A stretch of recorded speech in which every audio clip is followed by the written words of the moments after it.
Gaurko ekitaldixa hemen Durangon eta Landakon egiten dugula, Landako azkenean euskal kulturaren adierazgarri dalako eta guretzako simbolo bat ere badalako, ezta? Zentzu horretan,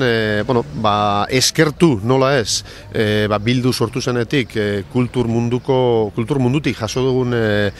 babes guztixa, ekitaldi guztixetan, eta horretaz batea, igual autokritika apur bat inbiarra daukagula, kultura askotan erabilida, kultur mundu askotan erabilida, utzuneak eta betetzeko, eta benetan izan beharko leuken garrantzia etzaio eman. Hor, konpromesu bat gure aldetik, horrela izango dela, sortzen azten den legealdi berri honetan, bereekin euskal kultura eta euskararen sortzaile direnekin